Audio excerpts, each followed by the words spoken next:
Getty. Donald Trump addressed the nation from the White House as he launched airstrikes. The U.S. president made the unscheduled statement from the White House at 2 a.m. GMT.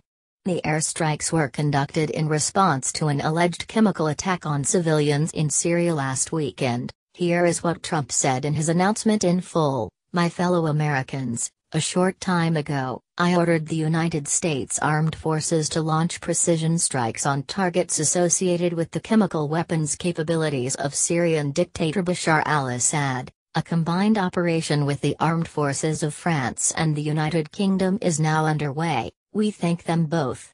Tonight, I want to speak with you about why we have taken this action. 1 year ago, Assad launched a savage chemical weapons attack against his own innocent people. The United States responded with 58 missile strikes that destroyed 20% of the Syrian Air Force. Last Saturday, the Assad regime again deployed chemical weapons to slaughter innocent civilians, this time, in the town of Douma, near the Syrian capital of Damascus. This massacre was a significant escalation in a pattern of chemical weapons used by that very terrible regime. The evil and the despicable attack left mothers and fathers, infants and children, thrashing in pain and gasping for air. These are not the actions of a man, they are crimes of a monster instead. Following the horrors of World War I a century ago, civilized nations joined together to ban chemical warfare. Chemical weapons are uniquely dangerous not only because they inflict gruesome suffering, but because even small amounts can unleash widespread devastation. The purpose of our actions tonight is to establish a strong deterrent against the production, spread, and use of chemical weapons. Establishing this deterrent is a vital national security interest of the United States. The combined American, British, and French response to these atrocities will integrate all instruments of our national power, military, economic, and diplomatic. We are prepared to sustain this response until the Syrian regime stops its use of prohibited chemical agents. I also have a message tonight for the two governments most responsible for supporting, equipping, and financing the criminal Assad regime.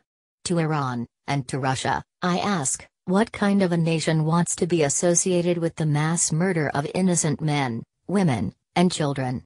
The nations of the world can be judged by the friends they keep. No nation can succeed in the long run by promoting rogue states, brutal tyrants, and murderous dictators. In 2013, President Putin and his government promised the world that they would guarantee the elimination of Syria's chemical weapons. Assad's recent attack, and today's response, are the direct result of Russia's failure to keep that promise. Russia must decide if it will continue down this dark path, or if it will join with civilized nations as a force for stability and peace. Hopefully, someday we'll get along with Russia, and maybe even Iran, but maybe not. I will say this, the United States has a lot to offer, with the greatest and most powerful economy in the history of the world. Getty. Donald Trump announced the airstrikes are part of a coordinated attack with the UK and France in Syria. The United States, with but a small force being used to eliminate what is left of ISIS, is doing what is necessary to protect the American people. Over the last year, nearly 100% of the territory once controlled by the so-called ISIS Caliphate in Syria and Iraq has been liberated and eliminated. The United States has also rebuilt our friendships across the Middle East. We have asked our partners to take greater responsibility for securing their home region, including contributing large amounts of money for the resources, equipment, and all of the anti-ISIS effort. Increased engagement from our friends, including Saudi Arabia, the United Arab Emirates, Qatar, Egypt, and others can ensure that Iran does not profit from the eradication of ISIS. America does not seek an indefinite presence in Syria under no circumstances. As other nations step up their contributions, we look forward to the day when we can bring our warriors home, and great warriors they are. Looking around our very troubled world, Americans have no illusions. We cannot purge the world of evil, or act everywhere there is tyranny.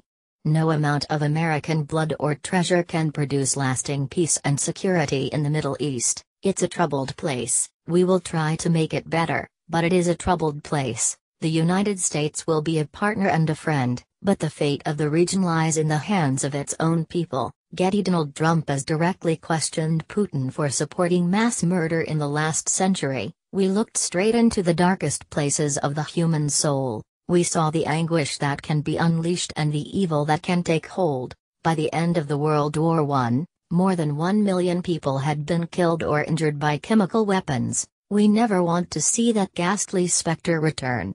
So today, the nations of Britain, France, and the United States of America have marshaled their righteous power against barbarism and brutality. Tonight, I ask all Americans to say a prayer for our noble warriors and our allies as they carry out their missions. We pray that God will bring comfort to those suffering in Syria. We pray that God will guide the whole region toward a future of dignity and of peace, and we pray that God will continue to watch over and bless the United States of America. Thank you, and good night.